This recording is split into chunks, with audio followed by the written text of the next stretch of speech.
All right, let's take a look at how to install these keys on this key holder here.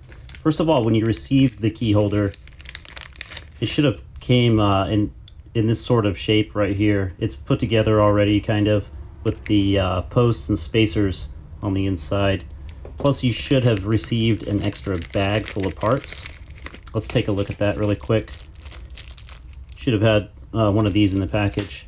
Inside this bag here, we have this stuff here. I've laid it out so we can see exactly what it is.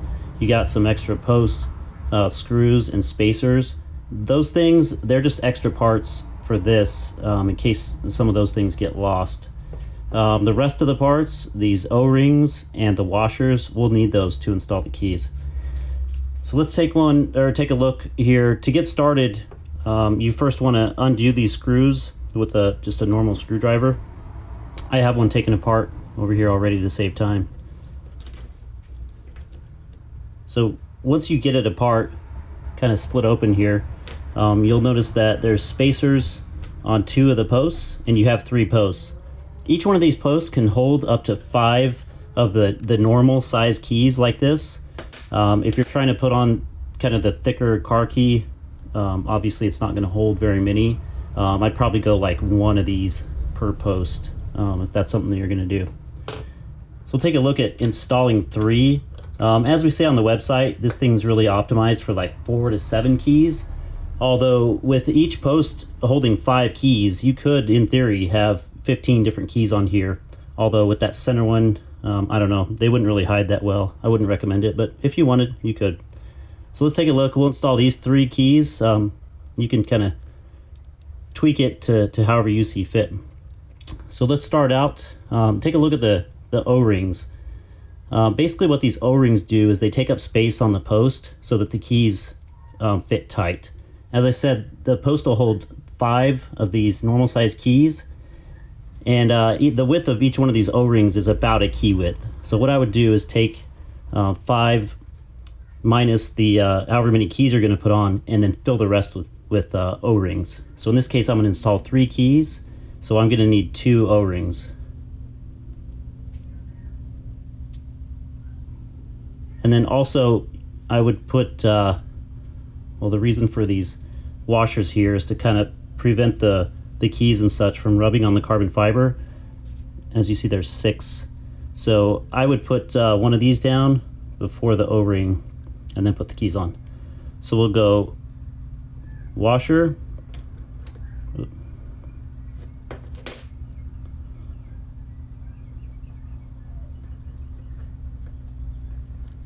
we have a washer.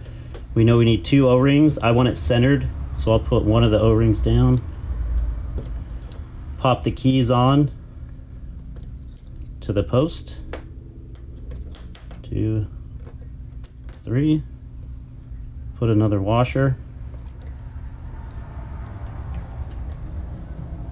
My other O-ring, or sorry, I should go O-ring then washer.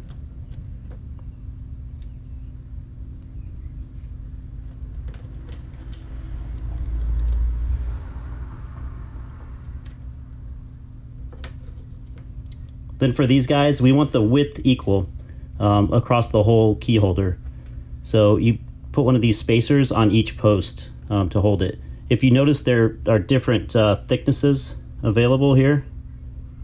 And those just determine, really the only time that comes into play is on this center one. And it depends on how, like, it keeps your keys either higher or more inside the key holder. I would always go with this one just because I don't like the keys exposed. That way they stay down on the inside. So we have that. It doesn't matter which one goes on here, so I'll use that one.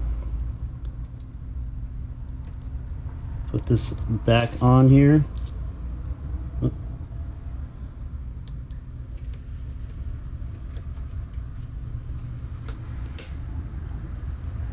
All the holes are lined up. Then we just put the screws back in place.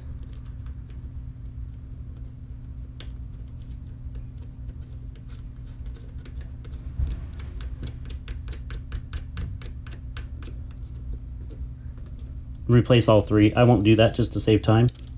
But something I do want to point out is that since there's the back has a slot and there's a screw here, it's falling apart.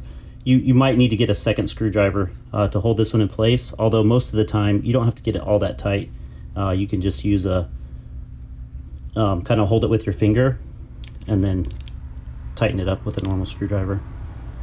So that'll give you your 3 keys centered up right here and in place, held pretty tight.